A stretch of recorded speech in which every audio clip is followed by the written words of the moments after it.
Yeah, the boys are ready for this. It's been a long wait. Yeah, the boys are raring to go. We had a good, really long preparation, and the guys had a bit of an internal trial last week where we bashed each other and we got through it unscathed. So, happy days and raring to go. It's a pretty settled side even from last year, so they carry over. Anything? What do we like to see? Anything different this year? Yeah, obviously a nice bit of continuity there with the squad and building combinations. So I'm excited to be able to, there was a lot of competition for spots in the pre-season and get the guys out there. But I think obviously just with the new laws and trying to attack those as best possible and sort of doing a bit of problem solving around that. So obviously can't kick out your own 22, which brings about its own unique situation. So we've tried to counter that with a few measures, and then obviously just keep building on the game that we built last year. That kicking game, it won't eradicate it completely. It obviously brings a new area to it. Is it something that, I don't know, that what would be effectively the 40-20 or the 22-40? Is it something you'd like to see brought into the laws? I think obviously it just changes your tactical awareness. So you're obviously trying to get the ball back rather than being able to kick out and reset kind of thing in defence. So certainly the 40-20 would be a nice little rule to bring in and get the ball back and give teams the opportunity to get in that position and sort of alleviate that pressure, I guess. Does it take much work to adjust to that? I mean, it is almost a radical change, isn't it? Yeah, I think we've adapted to it at training, but obviously once you get into games, and we've been playing games for God knows how many years, so you're going to have reflexes and certain patterns that you've always done. So there might be a couple of mistakes out there tomorrow night as we adjust, but that comes with the piece, I guess. We started to see the introduction of the laws last year, but they weren't fully utilised, I don't think, were they? Like the line out and the scrum. Are you expecting more of that this time? Yeah, and I guess the point of last year was that it was trying to speed up the game, and I think that they obviously executed that quite well. The ball and play time was really good, and we got some really good feedback around that. So I think obviously this year it's another step in that regard. So it'll still be a bit of fine tuning, but it's really exciting to be part of.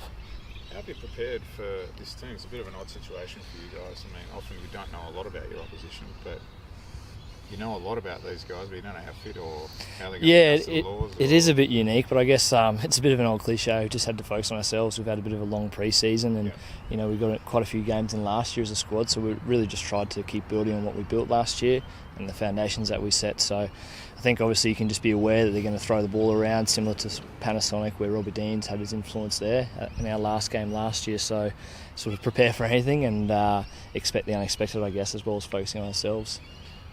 Nick Cummins was saying that he's embraced shorter halves substitution. Yeah, I'm sure he'd be pretty happy with those. But it would be good for the fans down there, the Sea of Blue, to actually see a couple of old boys run around out there. Yeah, absolutely. A bit of a homecoming for Cummo there. So we're really excited to be able to play him. And he was a stalwart of the club and here for many years, and sort of brought a bit of a cult following along with himself, didn't he? Where he created the Honey Badger, I guess. So. Look, it's exciting to see him out there. Hopefully the legs and his lungs last a little bit longer, but the shorter game will hopefully help him there. But he looks in pretty good nick from what I've seen. The crowds last year were still pretty good, over 14,000 for the last couple of matches, better than a lot of the super crowds at the start of this year. What are you expecting tomorrow night down there in terms of numbers? Yeah, I guess we're pretty lucky that we've got the loyal Sea of Blue and the Western Australian fans, particularly the rugby fans, are really proud. A proud bunch over here, so we're pretty excited to be able to play in front of them again. And we weren't expecting too much last year, but the first game was sold out. So I'm not sure. I haven't been upstairs to speak to the commercial staff, but from what we're hearing, it's tracking really well, and there's a fair bit of marketing going on and whatnot. And I'm sure the Honey Badger will sell a few tickets as well himself, probably. What about Diggers? You want to see that breakdance? Yeah, Digby, he's pretty special in that regard, isn't he? So hopefully we won't try not to give him too much space. But he brings a lot of flair and entertainment and brings his own style to the game. And I think that'll suit the way we're wanting to play it, as I'm sure the World 15 will want to play that open style of entertaining rugby. And just, from what we're hearing about the Sunwolves, they're now going to go through what you guys had to go through. So you must have some thoughts for them. Yeah, certainly feeling for them.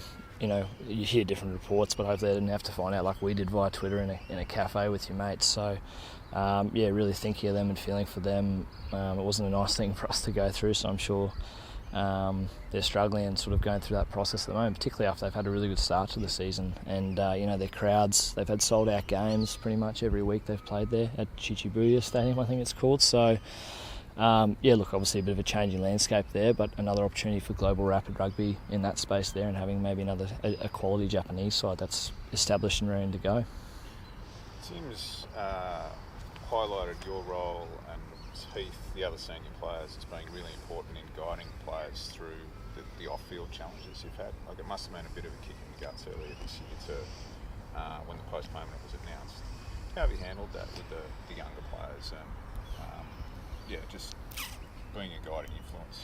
Yeah, look, certainly it was a bit of a curveball, but I think having the senior players to lean on and having that experience, having gone through obviously something a lot worse a couple of years ago with the Force, it was just had to focus on ourselves, and the goalposts might shift and things like that, but I guess it's similar to when you're travelling in international Super Rugby, plane flights get delayed, training schedules get changed around, so you've got to be pretty nimble on your feet and focus on what you can control. And I think what the younger players took confidence out of was last year how quickly it all came together, and we knew obviously there was sort of plans for the Showcase series in case it didn't happen and whatnot. So it's look, it was obviously a bit of a curveball, and younger guys took a couple of days to process it, but it's a real credit to the players and the staff in this organisation how they've handled that, and been raring to go from day one and just kept training hard and working away in the background. Hopefully can put on a polished product now on the weekend.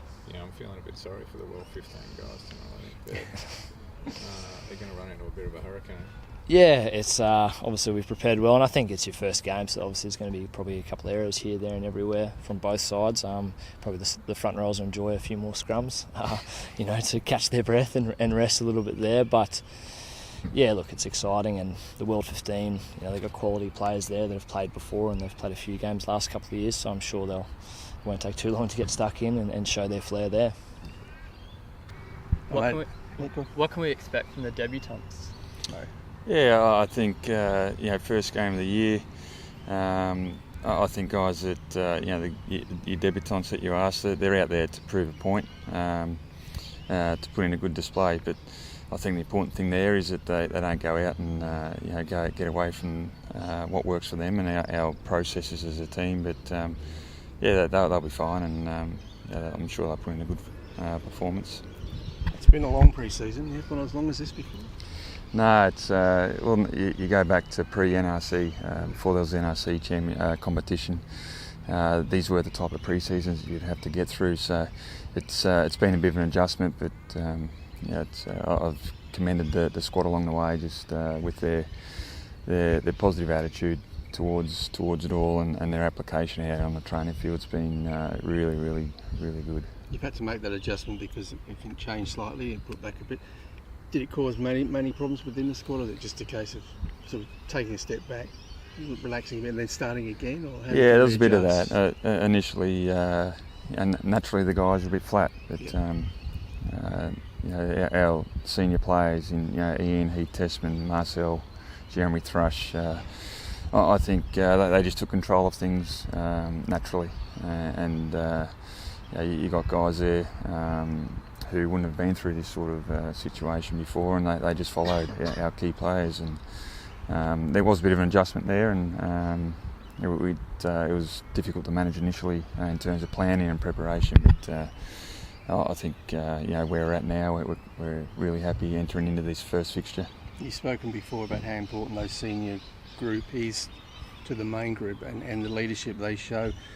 That'll roll on to the game, and you let them take pretty much control out there. I mean, how do you take control, or do you let them just play it as it comes in this game? Yeah, look, I think we as coaches, you set up with how you want to play early on in the week, and it's up to the players then and your game managers to roll out what was practiced throughout the week, but also to have to adjust. In the game is really important. We leave that up to the guys. They're the ones out there in the heat of the battle, and they got to come up with how to deal with different situations throughout a game, and we put the absolute trust in them. You played Robbie last year with the Panasonic Wild Knights. I guess you know roughly what sort of game's going to come at you. What are you going to put to them?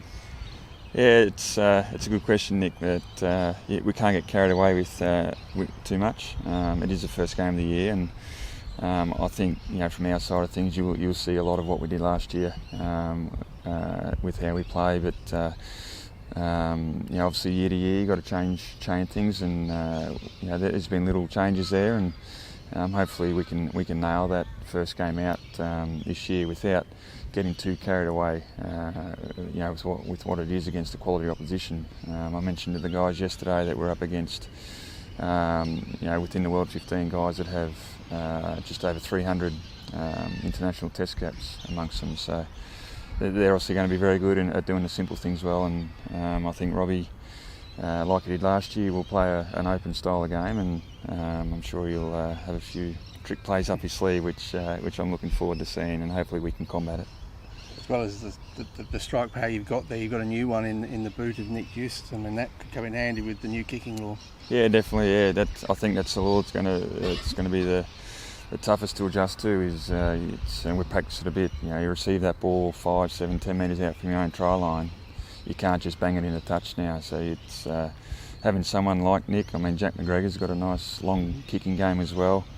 That certainly is beneficial to have guys like that who can kick the ball long. Just mentioned to Ian as well about the Sunwolf situation. I mean, you've been with the guys that went through that now with the Force. Your thoughts on that one, if you can? Yeah. I know no decision's been made officially yet, but it's good. Yeah. What I'm reading there, it's hugely disappointing, and I think the year that it is over there in Japan, it's been such a wonderful build-up to the World Cup, and it seems like things are tracking really well for a strong following for that World Cup, and knowing a Japanese, they'll put on a good show there, and I think to receive this sort of news close to a World Cup, it's pretty deflating for them over there, and from what I've seen, crowd numbers, there's great following this year for the Sunwolves, and they're playing really good rugby. So it's from an outsider looking in, it's disappointing, and it's like Ian touched on, guys that have been through it before obviously feel for what they're going through now.